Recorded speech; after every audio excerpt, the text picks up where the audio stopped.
Good morning. The CJS Subcommittee on Commerce, Justice, and Science will come to order.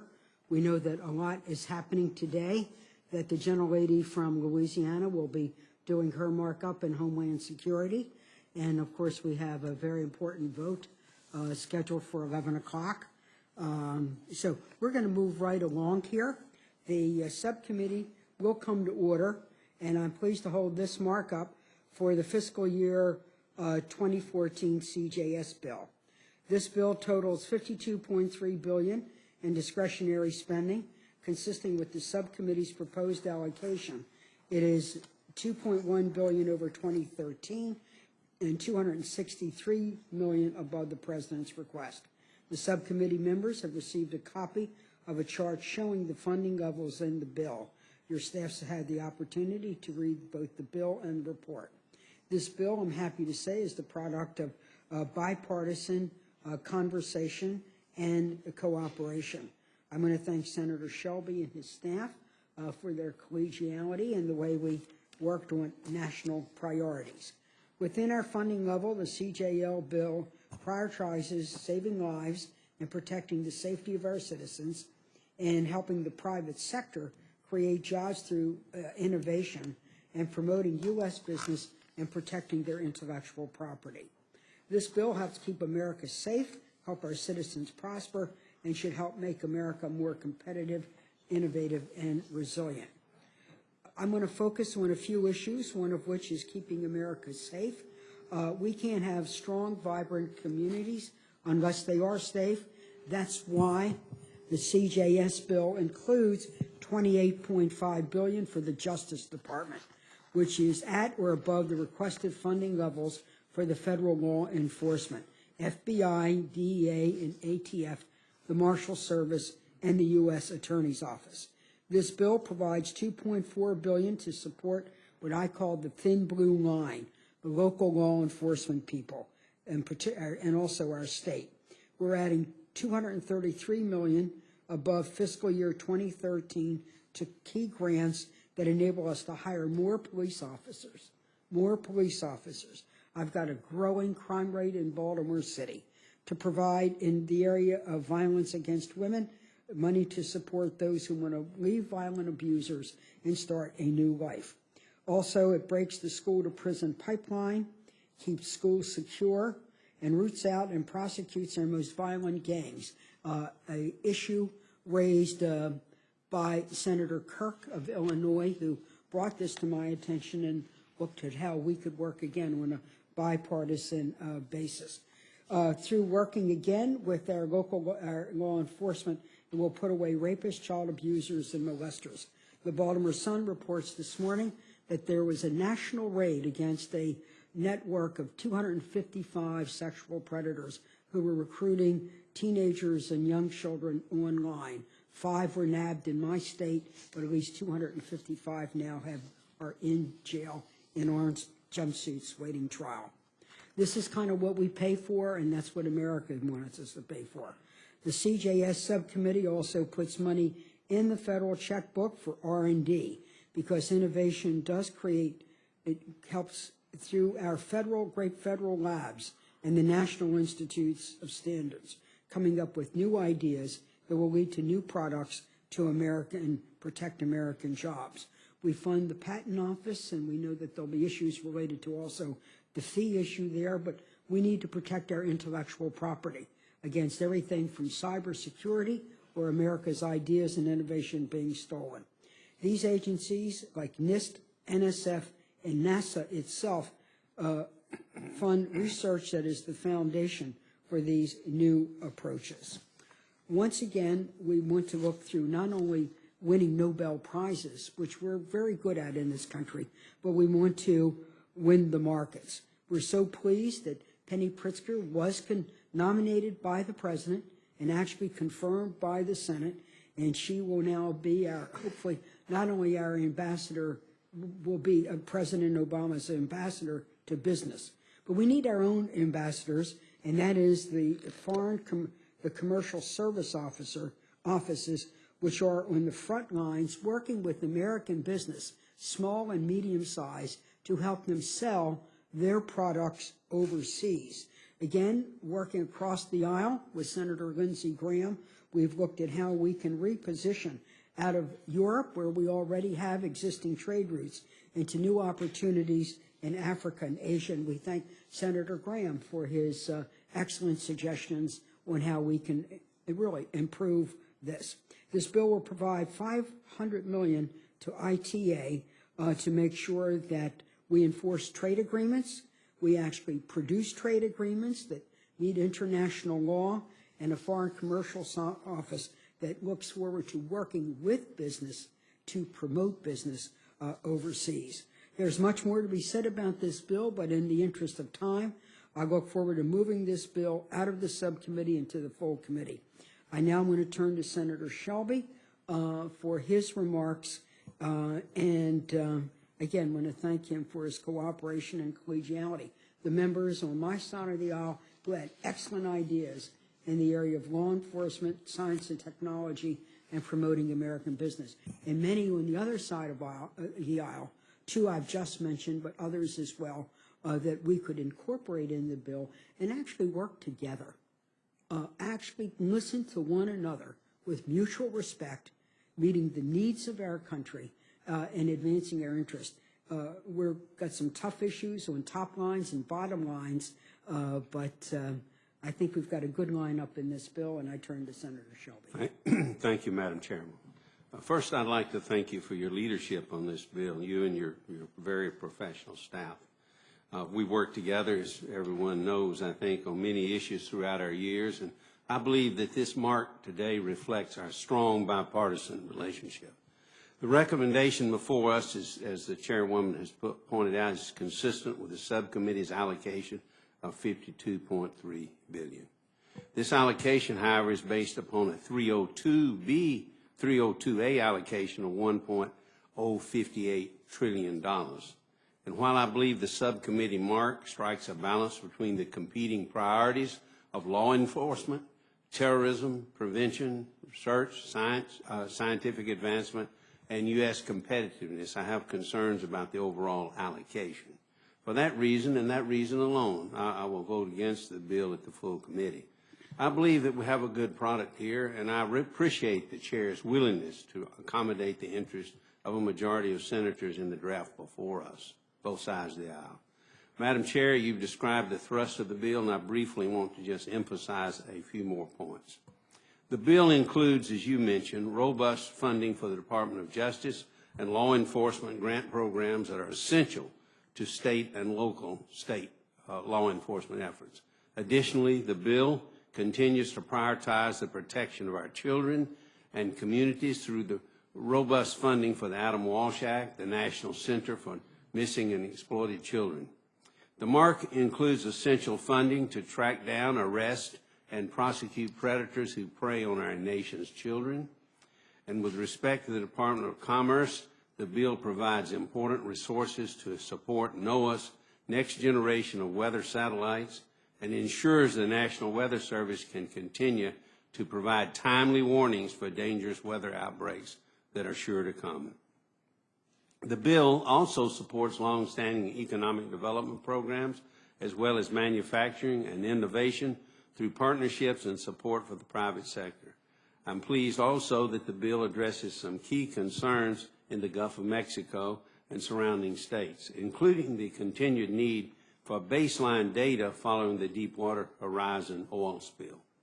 In addition, the mark supports improved management practices for red snapper, which are consistent with a growing population of fish, which is good news. The subcommittee mark includes $18 billion for NASA. These funds will give NASA the ability to maintain key schedules for ongoing missions and activities, including development of a heavy lift launch vehicle, while funding ongoing activities of the International Space Station and other important research activities. I also want to commend the chair for working with me to include language that provide greater accountability and budgetary transparency to the commercial crew program to ensure that taxpayers are getting the best value for their dollar. And again, Madam Chairman, I want to thank you for working with all of us on drafting this bill. Thank you, Senator Shelby. Are there any other members who wish to comment? Senator Linder. Madam Chair, thank you so much for allowing me as the newest member to go first. As you know, I have a markup at 10:30, and I want to speak before I'm going to have to leave to conduct the markup on Homeland Security. But I just wanted to say a few things. I have no amendments to offer. I support the mark that you and Senator Shelby have put together and want to commend you for your excellent work and your comments. And while we haven't been able to agree on the top line, there's a lot of agreement in the lines that follow. And so I'm very, very proud of your leadership, Madam Chair, on this effort. I just want to mention 5 things very quickly that are very important to Louisiana and that we were able to be successful. First, as Chair of the Small Business and Entrepreneur Committee, and I have other members, Senator Pryor is on that committee as well. Others have been very interested. Senator Coons has been, and other members. We've heard over and over and over again the importance between startup businesses and their access to capital. And small businesses are creating the jobs, as you know, Madam Chair, and in your mark, you have included an EDA, additional monies for EDA, and then an additional inside of that, $25 million at my request for regional strategic alliances. The reason I mention this is because it's not just getting the capital to small businesses, but as you know well, Madam Chair, it's creating the ecosystem for entrepreneurship, and that's what these EDA grants do. I hear very positive comments about them from the business community and local officials, so thank you for that. Secondly, I wanted to acknowledge Senator Shelby's leadership with the red snapper issue. It's a big issue in the Gulf Coast, Madam Chair. You know fisheries well. We put language in here to direct NOAA to use real-time data in their projections so that we are not stopping fishing of people that make a living and have for generations, not just the boat captains and the fishermen themselves, but as you know, Madam Chair, the communities that rely on the robust industry. So you have addressed that very well in the bill. Thirdly, although the President zeroed out CASA, and I know the President's under a lot of stress, this is court-appointed special advocates, he's got to find savings in this budget. We disagreed that this was a place for savings, and you have plussed up CASA from 6 to 10 million. These are volunteers, members, that show up in court. We don't pay them a dime. They show up in court voluntarily to advocate on behalf of some of the most vulnerable children in our nation. This little $10 million that we give is just absolutely leveraged like the loaves and the fishes, over and over again to take care of just really important needs of these vulnerable children, many of whom, Senator Shelby, you know, have been victims of abuse, sexual abuse and violence in their own homes. So, Senator Mikulski, you've been true to your roots as a social worker, and I thank you. 2 more things quickly. The space program, Alabama, Louisiana, Texas, Florida, Maryland, and other states. Louisiana is proud of the role it plays in space, and you've got my commitment to continue helping. And then finally, and the last is short but a little controversial. I'm not going to offer an amendment, but as I've described to the staff and to you all, Louisiana is having a little problem with the Justice Department right now. They audited a Young Marines program and have sent not a letter but an email claiming that the children in this program cannot pray. This is a big problem for me. It's a big problem for my state. I think the direction is unconstitutional. I'm not going to offer an amendment today, but I'm going to work with you all to the full committee, and hopefully we can come up with some language that clears this up, that children in programs like this can voluntarily pray. They can have God in their pledge. We have it in ours. This program is run by the Marines. I think this is important. So thank you, Madam Chair. Thank you. Are there any other comments?